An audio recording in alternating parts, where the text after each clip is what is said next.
Hey folks, I'm sitting here in the middle of the zoo, as John just called it. It is a bit of a zoo. And John Sumser, I can't imagine there's anyone at this conference who doesn't know who you are and what you do, but just in case, why don't you go ahead and tell us? Yeah, both of those people who don't know who I am. We'll just get right to them. My name's John Sumser, and I am the principal analyst and founder of HR Examiner. HR Examiner is a market research analyst firm that focuses on HR technology, and we publish routine content on the HRExaminer.com website by an editorial advisory board of 25 seasoned professionals in the HR community. We also publish a weekly set of links and commentary so that you can continue to learn about artificial intelligence and its subset technologies. And we are just releasing a report called the 2018 Index of Predictive Technologies in HR Tech, which is a 90-page look at 30 companies in the space, how to buy predictive technology, and what the real costs of ownership and issues associated with it are. Wow, so you got a lot going on. That is amazing. And by the way, if you are not subscribing to the HR Examiner newsletter yet, you really should. I do. It's great. It really keeps you up to date on a lot of great stuff. So John, this is the 20th anniversary of this particular conference. I know we go to a lot of conferences out of the year, but this is a big one.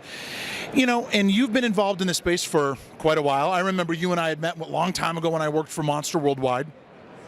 Tell me a little bit about what are some of the really substantial shifts you've seen, you know, not necessarily in the last 20 years, but certainly in the last 5 or 10, and what do you think some of the sort of hot topics are for the conference that's going on today? So I think that the last decade or so, we've really been engaged in something that's nowhere near as complicated as people have made it out to be. The move to the cloud started with the move to floppy disks, the move to hard drives, the move to super hard drives, the move to CDs, and then the move to the cloud, right? And so it's a question of how software and data is stored.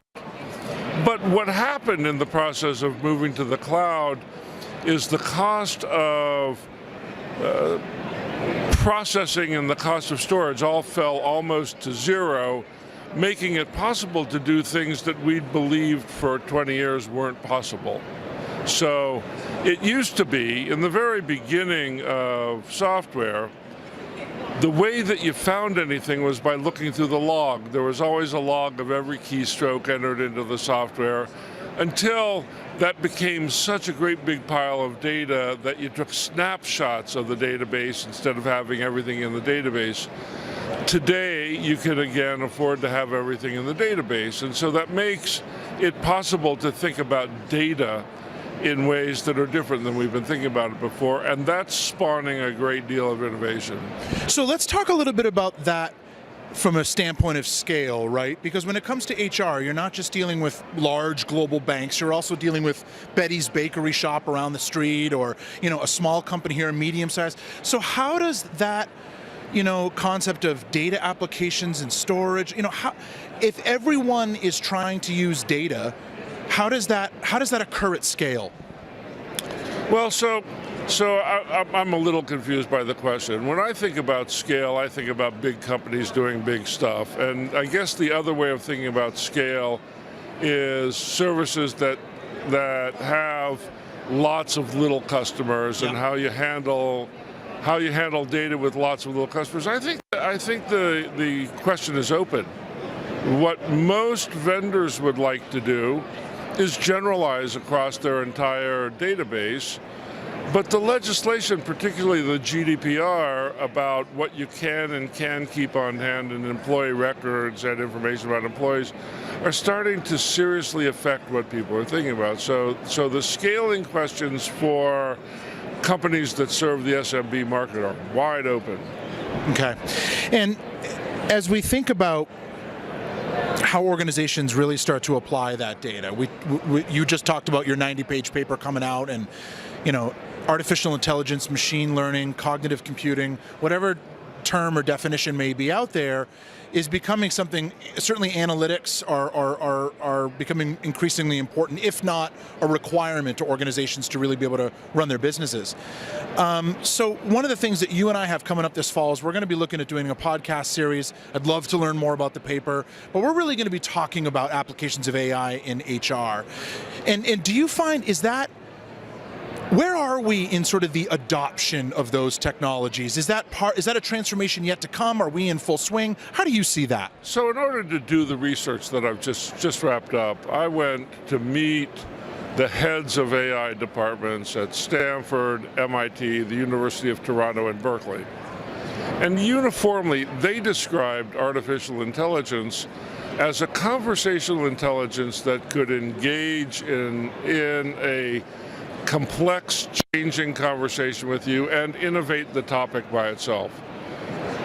While there may be an example or two of that out in the wild, there's nothing like that in HR. Most of what's happening in HR is very advanced statistics, so you can run complex regression analyses a million times because processing is cheap and data storage is cheap, and you get some very interesting results out of that. But there's nothing particularly intelligent about that, and it's very artificial, but it's not anything that anybody in the academic world of artificial intelligence would call anything like artificial intelligence. Mostly that label is used by vendors who aren't clear about what they have, so they're telling you how they built it, right? What you really want to know is, what's the problem, how do we solve it? Yeah, and I would think that, you know, the goal certainly is to try to alleviate some of those problems, or at least help them be able to focus in on the goal they're trying to achieve, right? Hire people in less time, find faster, whatever it may be, find those better candidates and get to that end result. But when you look at these technologies, do you see that as it really is beginning to solve those problems? Do you see it as it is helping uncover additional challenges? Or do you really see it as, you know, it's a building block towards trying to, you know, a ways to the means, right? Trying to get to a better end. So there's a really interesting thing going on. Small startups in this environment, there are a lot of small startups doing things here, but their investments come from VCs who want to see evidence of a sales trajectory associated with research and development, which means all they're doing is trying to go solve old problems. So the first wave of technology in the small startups is being applied to old problems. Now, big companies, big established companies, have a very interesting advantage in this particular technical shift. They come with data. And if you have data, then you can do stuff. The small companies have to give away their services to get data so they can grow and start to understand what they do. If you're sitting on a great big pile of data, you can do all sorts of stuff. So for example, the kind of initiatives I'm seeing are like in scheduling. If you have a piece of software that has a lot of users and it does a lot of hospital shift scheduling, Yep. You build a comprehensive shift schedule for the entire hospital, and then the machine, as a matter of course, will come back and go, you know, you've got Sally in the respiration part of the ICU, but her scores on patient satisfaction with shots are really low, and if you put Kathy over in that same slot, her scores are higher and you'll have a better net patient satisfaction score for the entire shift if you make this swap. Or Sam over in bedpan administration only comes about 80% of the time.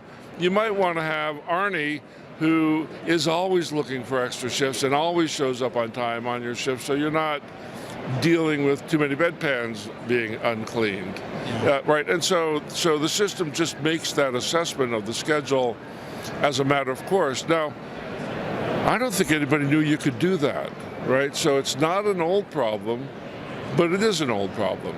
And it makes the user of the software more effective while putting less time into solving the problem So they spend less time in the software, get greater value out the back end, and I think that's what the first wave of this stuff is really going to be about. You make an interesting point about old problems, right?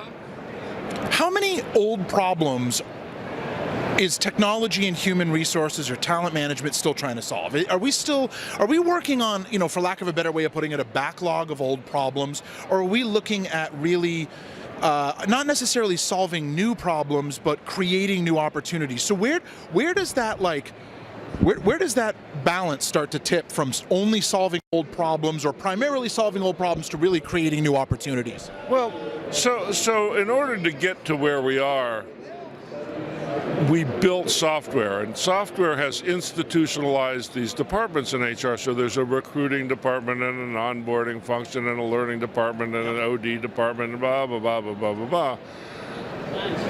Well, those aren't separate functions. Employment branding, for example, if employment branding isn't the initial phase of onboarding, I don't know what it is, right? And so if you tie employment branding to onboarding to get the net goal of the most productive employee in the shortest amount of time, you get very different answers to old problems. But if you go and you try to solve the onboarding problem or the recruiting problem and don't look at the bleed between the silos, you get very different answers. And so that kind of thinking, employment branding is onboarding, that gives people headaches, right? And generally, personally, I like to read things that make me angry because it makes me think, and I like to look at problems that don't fit conventional definitions, because that's where innovation happens. And so we're going to see a lot. The idea that training and learning is somehow separate from recruiting, that's bizarre. That's completely bizarre. You want to be able to train enough to tell if somebody's going to fit well, and so that's the beginning of some other training requirement. We couldn't do that before because our silos were so tight, and the new stuff is allowing us to see the correlations between things and try new ideas. Wow, John, I know your time is valuable, and we need to get you back onto your schedule here. But I really appreciate you stopping by today. I'm looking forward to continuing that debate and that discussion this fall.